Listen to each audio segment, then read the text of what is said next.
hello there, Flat Earth Trading Society members. This is Rob Reinhold. Nice to be here. And we are going to be going over our exit criteria. These are going to be the rules we use every single time we make any one of these crazy trades. Now look, let's go back over what the Flat Earth Trading Society is all about. Our belief is the entry is a very small part of the trade. The most important part that gets almost ignored in most trading books is the position management. When do you sell? It's the hardest part of the business. We talked about all the rules we're going to use for entry. This video is about our exit. We're going to be very methodical about this, and this is the video where we're going to set everything in stone. And all of these trades are going to be made in a live trading account sponsored by Maverick Trading. They're putting up a $100,000 account for us to do this experiment in. This is one of the sayings at Maverick Trading. Trading is trading. Now, I know at first that seems like nonsense, and let me explain what I mean by that. Trading is trading. I don't care if you're trading Forex, cryptos, gold, silver, bonds, stocks, options. It doesn't matter. Everything you are trading is a symbol, and that symbol has a market price, and that market price is going to move up and down because of supply and demand, period. It's almost like saying driving is driving. Whether you're driving a go-kart, a car, a race car, it's really the same mechanics. You've got your wheel, you've got your gas and your brake, but the cars can be wildly different. That's volatility. Things will move at a greater speed, but in the end, it doesn't matter what it is. It's a symbol. It doesn't matter. Market price moves up and down with supply and demand. Before we jump into our rules, I want to go back through my 10 trade analogy. Now, if you haven't watched our entry video yet, go and do that now. But in that entry video, I gave this 10 trades analogy. And I talked about how, as a trader, you only make the trades you think are great.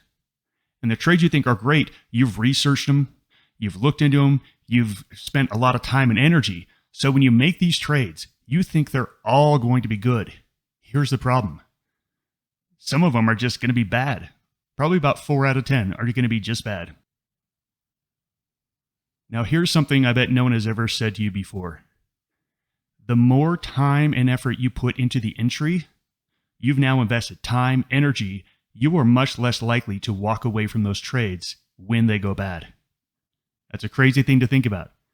Too much time researching is actually a negative in my book. All right, the other trades, some go break even, some are good, and then out of the 10, you only get 2 really great ones. Remember, you put in all this hard work and effort into the entry, and you only get 2 that are actually great, and they actually go past your targets, and those were your winners. But this is the numbers. That trader was a profitable trader. But what most amateurs do is they do this. They're good on their stops. They get in, they take their loss. They're good on that. But they're really not good at holding on to their winners. So they have 2 that are break even. And remember those 2 great ones they had? They sold them too early. Look at this. This trader is not a profitable trader. They're still 50-50, but they didn't make any money because they sold those winners too fast. Now, what most traders do is they do both. They sell their winners too early, and then they hold those really bad ones. 2 terrible trades, they hold them, and they say, I need to give these more time. They're not willing to give their winners time. They cut those, but they're willing to give these losers all the time in the world, and they end up becoming much bigger losses. This is why most retail traders fail. It's not because of the entry. It's because of this right here. And until you understand this, my guess is you will not be a profitable trader either. Once you do understand this, now it's like, okay, how do we fix this?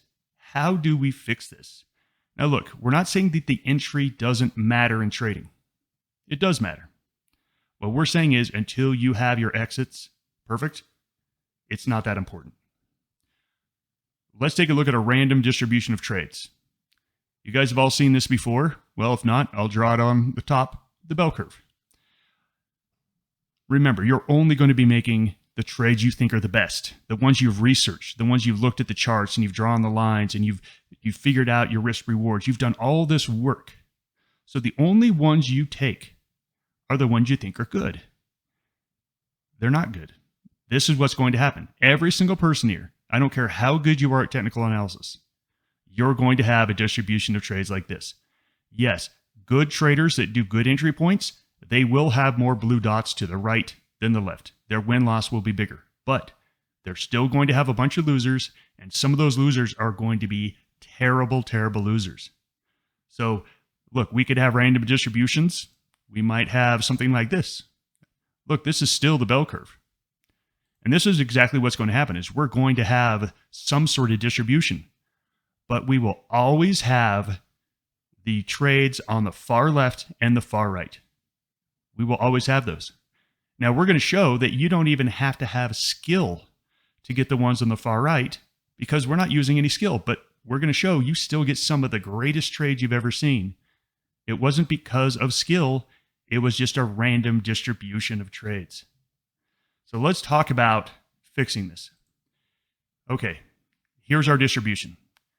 A trader goes out there, they know a whole bunch about technical analysis, they've read tons of books, they only trade the best ones they can find. And this is the distribution they get. Now, most traders, the reason why they don't make it is that they do this. Take a look. 3 trades. 3 trades out of this group of 25, 30. That was it, just 3. But look at the difference. They completely moved themselves down into an unprofitable situation because they sold 3 of their big gainers too soon. That's it. That's it. It's a very, very minute, small part. Just 3 of them. The rest of the 25, they did fine, but 3, they blew. So look, what we're doing at the Flat Earth Trading Society, this is all we're attempting to do, is cut off the far left side of this distribution. If we just do this, and we leave those winners to just run and run and run, run and run, we will shift this over to the profitability. We will have a gain. So, there's the big question. How do we handle these? Because remember, we think every trade is going to be great when we make them. Here again, I'm going to say this again. The more time and effort that you put into the entries, the less likely you are to be able to walk away from the trade if it's no good. Here's where this is going to be awesome at the Flat Earth Trading Society. We are going to walk away from a trade really easy. When I pick a random trade using some stupid method and it's a stock I don't even know, and it goes bad, you know how easy it is to walk away from that trade? It's a piece of cake. But if I've done 5 hours of research on that trade, and I know who the president is, I know his kids' names, and I make an investment or a trade in it, and it goes bad, I can't walk away from that. I've put too much time and effort into it. So we're going to make these trades. And again, this is you in your life. You're going to make trades. And even though you tried so hard on entries, you still have some that are going to go good and some that are going to go bad. How do you weigh out? How do you know? Here's the thing. You don't know. You have no idea out of that distribution of 25 trades, which ones are the great ones and which ones are the bad ones. You think they're all going to be great. They're not. So we really have to talk about stop placement, because at some point you have to say, this is a loser and I'm going to move on. So this is what's called an initial stop. And one of the biggest reasons that I see amateur traders struggle is they put stops in really terrible places. They put them in terrible places. So let's think about all the ways we could put stops. Here's one that I've heard of. You know, a trader sits there and thinks about it and says, okay, well, why don't I just put a stop $1 below the stock price? Okay, just $1. Okay, here's Coca-Cola. Coca-Cola closed at 62.48, so the trader says, I'm going to put a stop at 61.48. Look, that's a reasonable place for a stop. Okay, that to me is reasonable. But then they go and trade Tesla next, and they say, well, I'm going to do a $1 stop on Tesla. Wait a second. Tesla's $293. If they put a stop in at $292, that stop is going to get hit in less than a minute with the way Tesla moves. So higher price stocks need bigger stops. So it's easy there. We can't use a dollar amount, but what we can use percentages. We'll do a percentage. So let's say that we decided we're going to have a 10% stop on Tesla. Now look, I chose 10% to make the math really easy here. So Tesla's $293. That would put a $29 stop underneath it, somewhere around $264. Okay, 10%. That's a reasonable stop on Tesla. That looks like a reasonable place to put a stop. But if we go back over to Coca-Cola and we say, okay, Coca-Cola is a $62 stock, so we need to stop $6 below that. Wow, look at how far away that stop is. That stop is a mile away. That is ridiculous. That's a terrible trade. So we can't do dollars. We can't do percentages because different stocks have different volatility. He says, I know what it's going to be. We're going to use something like, we're going to put a stop under support. Oh, how about a stop under support? Okay, what does that mean? How do you quantify support? A lot of you could probably tell me. Okay, so every time you make a trade, it's going to be a different percentage, right? Sometimes it's going to be 2%, sometimes it's going to be 5%. And I'm guessing that people will argue over where support is. So if I look at here, is it support at 266.44? Or is it, no, you need to be a dollar below that support? Again, what are the rules? Do you see? It just varies so much. So again, might make sense on Tesla, but you come over here, look, you put that stop here, where does the stop go? Now look, I know you can make rules, you can quantify it, but again, you're not accounting for the stock's volatility. That's the thing we really need to think about. Higher price stocks need larger amounts. More volatile stocks need wider stops because they move more. So we can't use dollar amounts. We can't use percentages. We can't. You can use all these, but they're just not very good ways. You can use things like support or resistance, but there is a tool out there that actually will do this for us. All stops need to be adjusted for the price and volatility of the underlying symbol. So here is ATR. Most of you have probably heard of ATR. If not, I'm going to give you a quick crash course on how it works. I'm going to be providing a video in the description below this that takes you to Maverick Currencies, and I just put up our ATR session on that page. And I've also made a little card up here on the top right that you can click and will take you right to it.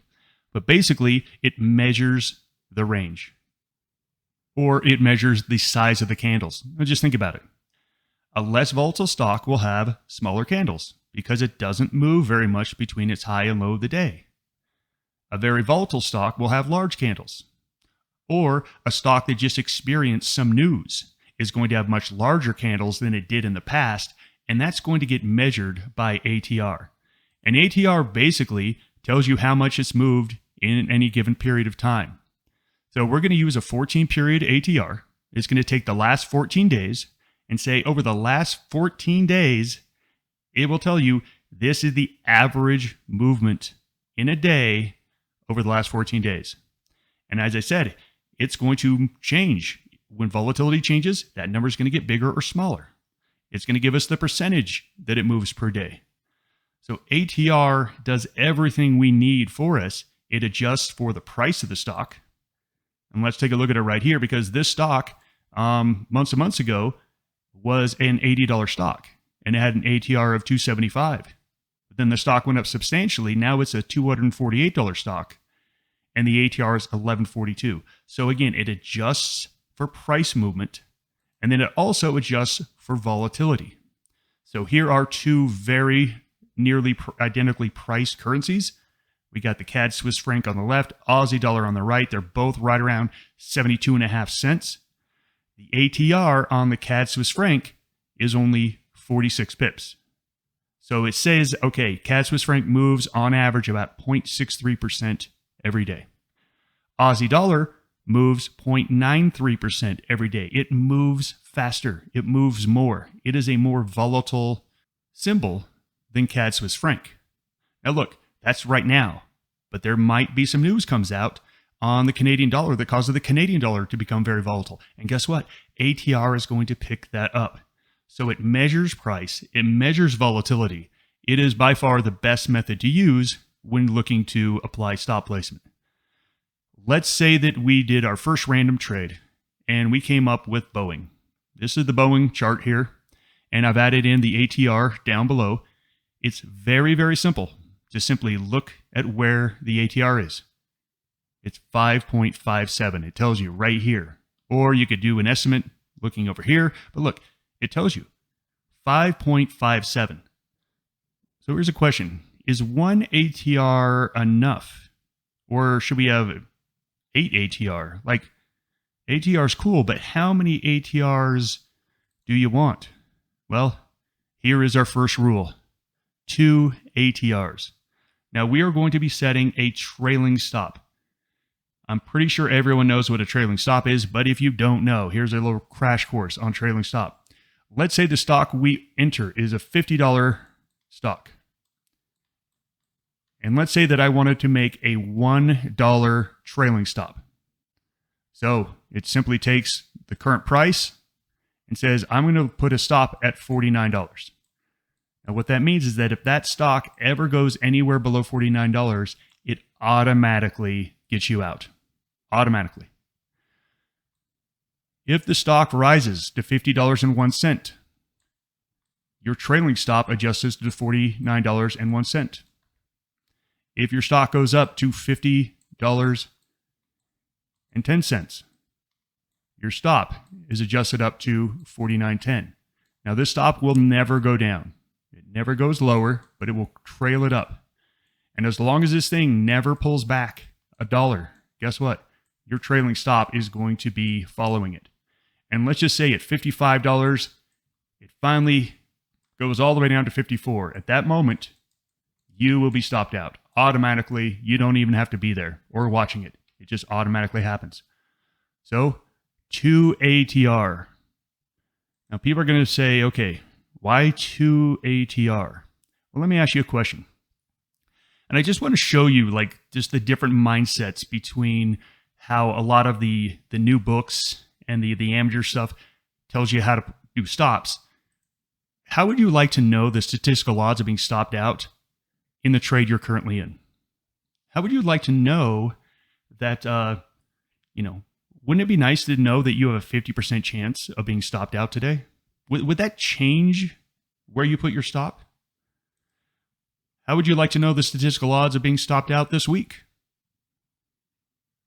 How would you like to know that you put a stop and will only get stopped out 30% of the time? And you go into every single trade saying, okay, I'm going to place my stop in a place where I only get stopped out 30% of the time. Guess what? You can do that. And that's how we do it at Maverick Trading. We do it. It's by using options. And again, I'm not talking about options. Yes, you can trade options. But if you know options and get to be very proficient at options, there are options pricing calculators out there that you can basically go in and ask these questions. If I got into a stock at $50 and put a stop at $49, what is my statistical odds of being stopped out in the next 3 days, the next 10 days? You get to ask all those questions. And you can actually see where exactly that percentage is. And you could go into every single trade saying, look, I don't like to get stopped out. I can handle getting stopped out on 30% of my trades, but that's it. I want the rest to not get stopped out in 5 days. You can literally do that. You can literally go into every single position you're about to take and say, where is that 30% part, and put your stop right there. How cool is that? Now, look, I don't have time to get into options with you, so that'll just have to be something you either already know or learn.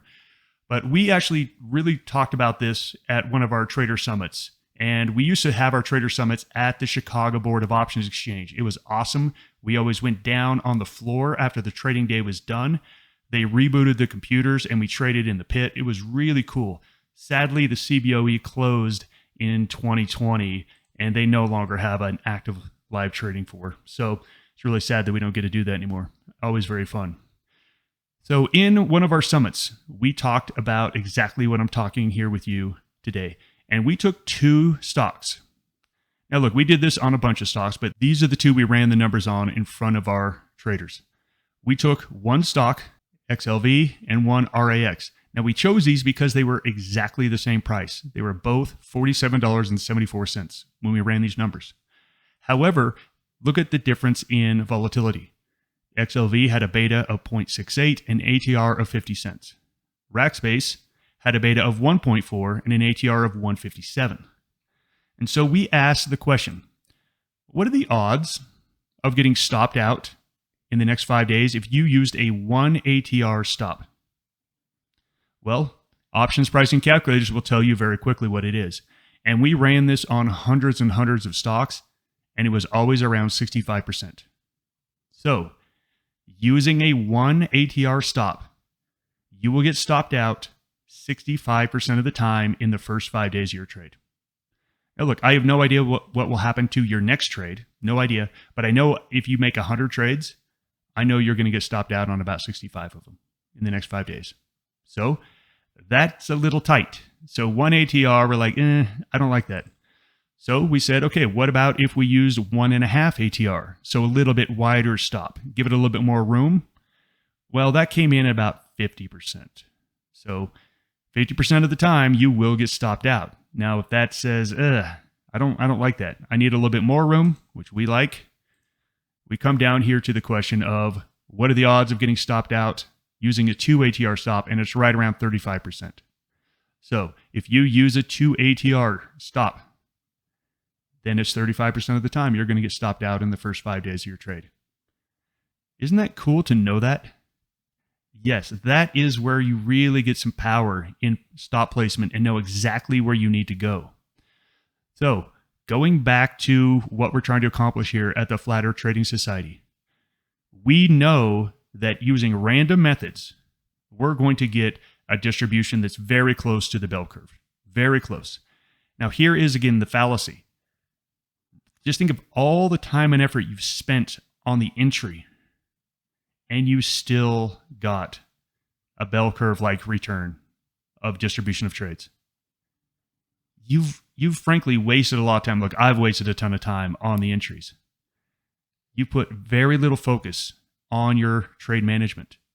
Remember, all we need to do is chop those 3 terrible trades off. We can have a bunch of bad trades. We just can't have the terrible ones. And we got to keep the great ones. We got to milk those for as much as we possibly can. We got to let them go as far as they possibly will. So we're good on the initial stop. We're going to do a 2 ATR trailing stop. However, let's talk about the great ones. We're going to get 2 or 3 just absolutely great ones. Not because we're geniuses, not because we're smart. It's just because of this distribution of trades. So it's a very easy rule. Initial trailing stop at 2 ATR. At some point, we will start to tighten this leash. So here's the next rule. Once we have 2 ATR of profit, which is going to be break even. Remember, we've got a 2 ATR trailing stop. Once it goes 2 ATRs in our favor, the trade will be a break even. Once we get to break even, we're going to tighten that leash a little bit to 1.5 ATR. And then if it keeps going from there, once we get to 4 ATR profit, we're going to move to 1 ATR trailing stop. And guess what? That's it. I wanted to make this very, very simple to where everyone could follow it and understand it. Yes, there could be more complex things that I would do in real life. Absolutely. I do a lot with options, so I like the idea of going in and seeing where that 30% stop out is. But for the Flat Earth Trading Society, these are our rules. These are our rules. And guess what? Very simple. That's what they are. Now, here's the fun thing. We now get to see if it's actually going to work. So when we take positions, if we get a long position, we buy something, we're going to put in that trailing stop. And as long as the stock or currency or whatever it is we buy goes our way, we're going to let it go. We're going to let it run. If it's a bad one, it hits our 2 ATR trailing stop, we're knocked out, we take the loss, we move on to the next one. And if the next one ends up being a short, so let's say one of them ends up, hey, we need to go short, we're going to put a 2 ATR above the price. If it goes up 2 ATR, we're going to get out. And if it keeps falling, we're just going to keep trailing that down. And we will never decide when to sell it. The rules will decide when to sell this. So 2 ATR trailing stop, We move it to 1.5, and at the end, we move it to 1 ATR, and we let it run its course. Remember, we have no idea which ones are the good ones and which ones are the bad ones. In your trading, you've deluded yourself into thinking if you just wait for that moving average to cross, then that's going to be a good one. You have deluded yourself that you have some sort of control. You have no idea what that trade is going to do. It could be the worst trade you've ever made, even though it had the best setup you've ever seen. You have to be good on your position management. So here we are. We're going to start making trades soon. I'm very excited to see the results. That is our exit rules. Thanks for joining me. Goodbye, everyone.